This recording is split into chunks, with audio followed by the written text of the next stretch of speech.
हाँ बच्चों, कल का मैंने जो संज्ञा के बारे में बताया था, आज उसी संज्ञा की अगली कड़ी लेकर मैं आया हूँ। जो आज का वीडियो है वो बहुत ही महत्वपूर्ण है, क्योंकि अक्सर एग्जाम में जो संज्ञा के बारे में पूछा जाता है उसमें ज़्यादातर भाववाचक संज्ञाएं पूछी जाती हैं। उनका हम देखेंगे कि किस तरीके से भाववाचक संज्ञा बनती है, व्यक्तिवाचक से कैसे हम बनाएंगे और जातिवाचक संज्ञा से कैसे हम भाववाचक बनाएंगे, सर्वनाम के शब्दों से कैसे भाववाचक संज्ञा बनती है, क्रिया के शब्दों से कैसे हम बनाएंगे, विशेषण शब्दों से कैसे हम भाववाचक संज्ञा बना लेते हैं, अव्यय शब्दों से कैसे हम बना लेते हैं। फिर उसके बाद हम देखेंगे कि इसका ट्रिक क्या है। सबसे बड़ी दिक्कत होती है कि हम ट्रिक नहीं जान पाते और तरह तरह की संज्ञाओं को याद करते हैं। याद करने की कोई ज़रूरत नहीं है, केवल हमको ट्रिक जानना है कि इस ट्रिक के माध्यम से आपको पूरी तरह से भाववाचक संज्ञा बनानी आ जाएगी और भाववाचक संज्ञा के बारे में आप पूरी तरह से जान जाएंगे। किसी भी एग्जाम या कंपटीशन में, चाहे यूपी टेट हो या सी टेट हो, कहीं भी अगर इस तरीके से क्वेश्चन आते हैं कि उसमें लिखा हुआ है कि निम्नलिखित में कौन भाववाचक संज्ञा है, तो आप आसानी से बता सकते हैं कि ये भाववाचक संज्ञा है। आइए हम देखते हैं कि जो शब्द दिए हुए हैं उनका भाववाचक संज्ञा कैसे हम बनाएंगे। सबसे पहले हम इसमें देखते हैं कि लिखा हो निम्नलिखित शब्दों का भाववाचक संज्ञा बनाना, किस तरीके से शब्दों को हम भाववाचक संज्ञा बनाएंगे। सबसे पहले शिव लिखा हुआ है। शिव शब्द जो है ये खुद व्यक्तिवाचक संज्ञा है। शिव से जब हम इसको भाववाचक संज्ञा में बदलते हैं तो वो शिव से शिवत्व हो जाता है। और इसी तरीके से जब हम आगे बढ़ते हैं, गांधीवाद उसको बना देते हैं गांधीवाद, और उसमें वाद शब्द जोड़ देते हैं, जो शब्द बन जाता है आपका व्यक्तिवाचक संज्ञा से सीधा भाववाचक में बदल जाता है। हिटलर भी जो है वो व्यक्तिवाचक संज्ञा है, जो हिटलर से हिटलरशाही में तब्दील हो जाता है। इस तरीके से अगर लड़का देखें, लड़का जो है जातिवाचक संज्ञा है और लड़के को हम जब भाववाचक संज्ञा में बदलते हैं तो वहाँ लड़कपन हो जाता है। फिर आते हैं मित्र की बात करते हैं। मित्र भी हमारा जो है जातिवाचक संज्ञा के अंतर्गत आता है। मित्र से हम मित्रता बना देते हैं, ये भाववाचक संज्ञा बन जाती है। फिर उसके बाद मानव आता है। मानव शब्द भी हमारा जो है जातिवाचक संज्ञा के अंतर्गत आता है। मानव से हम मानवता बना देते हैं। फिर मनुष्य की बात आती है तो मनुष्य से दो शब्द बना सकते हैं, मनुष्यता और मनुष्यत्व, दोनों शब्द बन सकते हैं भाववाचक संज्ञा में। फिर मम की बात आती है। मम जो है सर्वनाम है, जो संस्कृत से आया है। सर्वनाम शब्दों में अगर मम देखें, मम से हम बनाएंगे ममता और अहम से अहंकार बन जाता है। फिर ये आगे जब पढ़ते हैं सजना, सजना जो है वो क्रिया का शब्द है। सजना लिखना, पढ़ना, धोना, ये सारी क्रियाएं होती हैं जिसके लास्ट में ना जुड़ा हुआ है। ऐसे शब्द से हम भाववाचक शब्द जब बनाना चाहते हैं तो उसमें आवट शब्द जोड़ दिया जाता है। जैसे सजना है तो सजावट बन जाता है। बहना शब्द है तो वो बहाव बनेगा, ना कि बहावट बनेगा। आइए लिखना देखते हैं तो लिखना शब्द जो है वो लिखावट में तब्दील हो जाता है, जो भाववाचक संज्ञा बन जाती है। फिर आते हैं विशेषण शब्द, जैसे भोला। भोला का मतलब होता है बहुत ही सीधा साधा आदमी।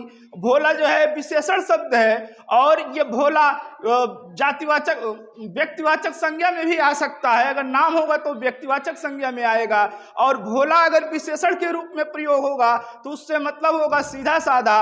और भोला से जब हम विशेषण शब्दों से संज्ञा भाववाचक संज्ञा बनाएंगे तो उसमें भोलापन आ जाएगा। और सरल, सरल भी एक विशेषण शब्द है। सरल से सरलता बन जाती है। और नम्र है, नम्र से नम्रता बना देते हैं उसमें ता शब्द जोड़ करके।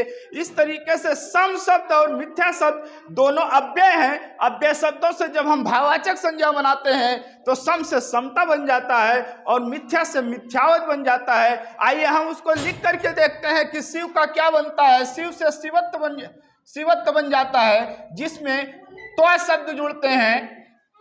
और आगे जब हम देखते हैं गांधी से गांधीवाद बन जाता है, जिसमें वाद शब्द जुड़ा हुआ है। ये हम ध्यान देंगे कि कौन से शब्द कहाँ जुड़ते हैं। फिर उसके बाद हम ट्रिक की बात करेंगे कि कैसे ट्रिक काम करती है। फिर हिटलर है, हिटलर का हम हिटलरशाही लिख देते हैं, हिटलरशाही बन जाता है, ये भाववाचक संज्ञा है। आगे हम देखेंगे जातिवाचक संज्ञा में कि जातिवाचक संज्ञा में ऐसे शब्द हैं जो जाति को बोध कराते हैं। जैसे लड़का है, लड़का से हम लड़कपन बना देते हैं, ये भाववाचक संज्ञा के अंतर्गत आता है। फिर उसके बाद मित्र है, मित्र भी हमारा मित्रता में तब्दील हो जाता है, इसमें त शब्द त प्रत्यय जुड़ करके बनता है। आगे फिर जब हम पढ़ते हैं कि हमारे अगली सर्वनाम शब्द है, सर्वनाम शब्द से हम भाववाचक संज्ञा कैसे बनाएंगे, तो ऐसे शब्द में जैसे मम है, मम से हमारा बन जाता है ममता, और अहम शब्द से अहंकार बनता है, अहंकार शब्द बना देते हैं। दूसरा आगे जब हम देखते हैं तो आएगा क्रिया, क्रिया को हम देखेंगे कि क्रिया से कैसे भाववाचक संज्ञा शब्द भाववाचक शब्द बन रहा है। तो क्रिया है सजना, सजना को हम सीधा सीधा लिखेंगे, सजावट में तब्दील कर देंगे, जो हमारा भाववाचक संज्ञा में तब्दील हो जाता है। फिर उसके बाद एक बहाना है, बहाना का भाव में बनाते हैं, भाव बन जाता है जो भाववाचक संज्ञा है। आगे फिर हम जब और आगे बढ़ते हैं, विशेषण शब्द आते हैं। विशेषण शब्द में देखेंगे भोला, भोला से हम बना देंगे भोलापन, और सरल से बनाएंगे सरलता। ऐसे शब्द को हम भाववाचक संज्ञा कहते हैं। और सरलता, सरल है तो सरल शब्द को हम सरलता में तब्दील करते हैं, जो हमारा भाववाचक संज्ञा का रूप बन जाता है। फिर उसके बाद अव्यय शब्द आते हैं। अव्यय शब्द सम और मिथ्या, सम को हम समता में तब्दील करते हैं, बदल देते हैं। उसके बाद मिथ्या है, मिथ्या को मिथ्यावत यानी त्व प्रत्यय जोड़ करके बना देते हैं।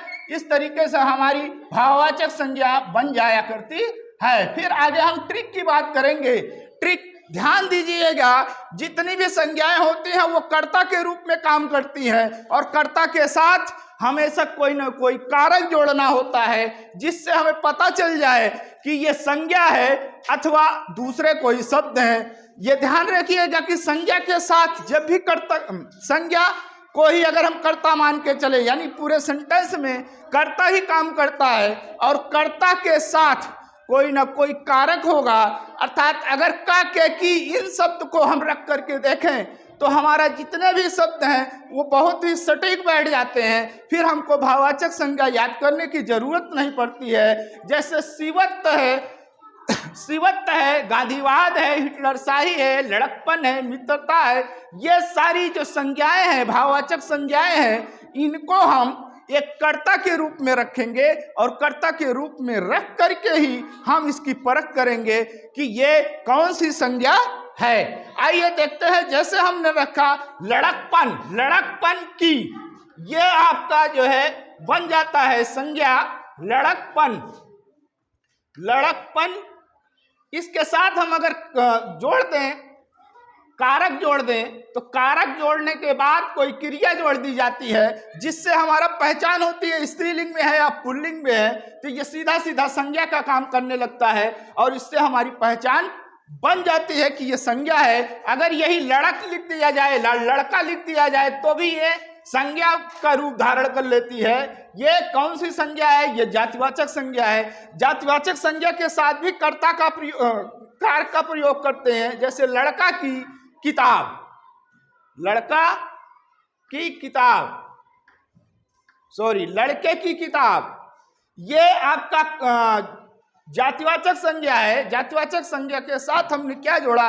कारक जोड़ दिया, और कारक जोड़ने से पता चल जाता है कि हमारा जो काम करने वाला है वो संज्ञा है। वो संज्ञा किस तरीके की है, यहाँ से पता चलता है कि अगर लड़कपन दिया हुआ है तो ये भाववाचक संज्ञा हुआ, अगर इस तरीके से दिया हुआ है तो ये जातिवाचक संज्ञा हुआ। अगर हम सजावट लिख देते हैं, सजावट की जाती है, अब देखिए यहाँ ये कर्ता के रूप में आया या संज्ञा के रूप में आया हुआ है, इसलिए हम इसे भाववाचक संज्ञा के रूप में जानेंगे। किसी भी शब्द को इस तरीके से रख करके हम जान जाते हैं, हम पहचान लगा लेते हैं कि ये भाववाचक संज्ञा है। अगर भाववाचक नहीं है तो वो या तो व्यक्तिवाचक संज्ञा होगी, या तो जातिवाचक संज्ञा होगी, या फिर पदार्थवाचक या समूहवाचक संज्ञा हो सकती है। इस तरीके से हम ध्यान देंगे। और दूसरी चीज कि हर संज्ञा, भाववाचक संज्ञा शब्द के लास्ट में त्वा प्रत्यय या त प्रत्यय जुड़ा होता है। ये विशेष ध्यान देने की जरूरत है। चाहे हम मनुष्य शब्द लेते हैं, मनुष्य शब्द में अगर हम जोड़ दें ता जोड़ दें तो हो जाता है मनुष्यता, और अगर हम त्व प्रत्यय जोड़ते हैं तो हो जाता है मनुष्यत्व। मनुष्यत्व जो कि दोनों शब्द भाववाचक संज्ञा के उदाहरण हैं। इसके अब अगली कड़ी में हम इसी से संबंधित क्वेश्चन पेपर लेकर के आएंगे और आपको सॉल्व कराएंगे, जिससे कोई भी इसमें समस्या है आपको तो आप उसको आसानी से जान सकते हो। और जब ना समझ में आए तो आप डिस्क्रिप्शन में जाकर या मैसेज छोड़ करके व्हाट्सएप पे या आप यूट्यूब में ही मैसेज डाल करके हमसे पूछ सकते हो कि कहाँ पर हमको समझ में नहीं आ रहा है और कहाँ पर आ गया है। ये बातें आप वहाँ पर जा कर के पूछ सकते हो। बाकी आप लोग हमारे चैनल को सब्सक्राइब करिए और इसे लाइक करिए, शेयर करिए। धन्यवाद।